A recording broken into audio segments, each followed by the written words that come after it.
இது உங்கள் தன்னாசி அப்பர் சேனல். ஆன்மீகம் சார்ந்த தகவல்களுக்கு சப்ஸ்கிரைப் செய்யுங்கள். சமையலறையில் இருக்கக்கூடாத பொருட்கள். வாஸ்து சாஸ்திரத்தின்படி வீட்டின் ஒவ்வொரு பகுதியும் அங்கு வைக்கப்படும் பொருட்களும் ஒரு குறிப்பிட்ட ஆற்றலை வெளிப்படுத்தும். சமையலறை என்பது உணவை தயாரிக்கும் இடம் என்பதால் அது ஆரோக்கியம் மற்றும் செழிப்போடு தொடர்புடையது. வாஸ்து ரீதியாக சமையலறையில் சில பொருட்களை வைப்பதை தவிர்ப்பது நல்லது. அவை எதிர்மறை ஆற்றலை ஈர்க்கலாம் அல்லது நல்ல ஆற்றலின் ஓட்டத்தை தடுக்கலாம். சமையலறையில் தவிர்க்க வேண்டிய சில பொருட்கள் என்னென்ன என்பதை வாஸ்து சார்ந்த இப்பதிவின் மூலம் பகிர்ந்து கொள்கிறோம். உடைந்த பாத்திரங்கள், கண்ணாடிகள், விரிசல் அடைந்த கண்ணாடி பொருட்கள், பயன்படுத்தாத உபகரணங்கள், பழைய நோட்டு புத்தகங்கள் போன்றவற்றை சமையலறையில் வைத்திருக்க கூடாது.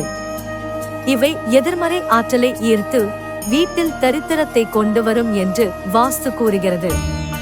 துருப்பிடித்த பொருட்களும் இதில் அடங்கும். இரும்பு சார்ந்த கனமான பொருட்களை சமையலறையில் வைக்காதீர்கள். பொதுவாக மருந்துகளை சமையலறையில் வைப்பதை தவிர்க்க வேண்டும். சமையலறை என்பது ஆரோக்கியம் மற்றும் உயிர் சக்தியை குறிக்கும் இடம். அங்கு மருந்துகளை வைப்பது குடும்ப உறுப்பினர்களின் ஆரோக்கியத்தை பாதிக்கலாம் அல்லது தேவையற்ற மருத்துவ செலவுகளை ஏற்படுத்தலாம் என நம்பப்படுகிறது. குப்பை கூடையை சமையலறையின் வடகிழக்கு திசையில் வைக்கக்கூடாது. இது எதிர்மறை ஆற்றலை அதிகரிக்கும். குப்பை கூடையை சமையலறையின் தென்மேற்கு அல்லது வடமேற்கு திசையில் வைக்கலாம். மேலும் குப்பை கூடையை எப்போதும் மூடி வைத்திருக்க வேண்டும். காலாவதியான அல்லது அழுகிய உணவுப் பொருட்கள் சமையலறையில் இருப்பது எதிர்மறை ஆற்றலை உருவாக்கும். அவை கெட்ட வாசனையை ஏற்படுத்துவதுடன் ஆரோக்கியத்திற்கும் கேடு விளைவிக்கும். சமையலறையை எப்போதும் சுத்தமாகவும் புத்துணர்ச்சியுடனும் வைத்திருக்க வேண்டும். சமையலறை ஒரு புனிதமான இடம்.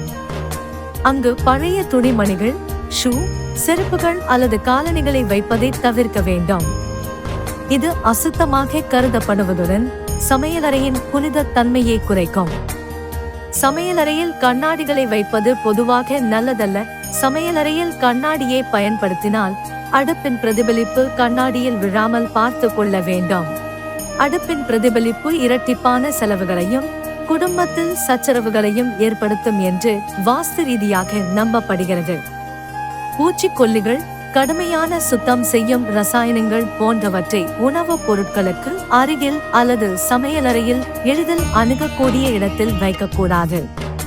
இவை விஷத்தன்மை கொண்டவை என்பதுடன் வாஸ்து ரீதியாகவும் எதிர்மறை ஆற்றலை உருவாக்கும். தண்ணீர் ஒழுகும் குழாய்கள், கையை கிழிக்கும் பாத்திரங்கள், எளிதில் தீ பற்றக்கூடிய அதிகப்படியான பிளாஸ்டிக் பொருட்கள் போன்றவற்றையும் சமையலறையில் வைக்க வேண்டாம். இரவில் எச்சில் பாத்திரங்கள், ஈரமான துணிகள் இல்லாமல் நல்ல காற்றோட்டமும் வறண்டும் இருக்க வேண்டும். இந்த வழிமுறைகளை பின்பற்றுவதன் மூலம் உங்கள் சமையலறையில் நேர்மறை ஆற்றலை ஈர்த்து குடும்பத்தின் ஆரோக்கியம் மற்றும் செழிப்பை மேம்படுத்தலாம். உங்கள் சமையலறையில் இந்த பொருட்களை தவிர்ப்பதன் மூலம் எதிர்மறை சக்திகள் ஊடுருவாமல் நேர்மறை ஆற்றல் பெருகி குடும்பம் செழிப்பாகவும் ஆரோக்கியமாகவும் இருக்கும் என்பது வாஸ்து ரீதியான நம்பிக்கை.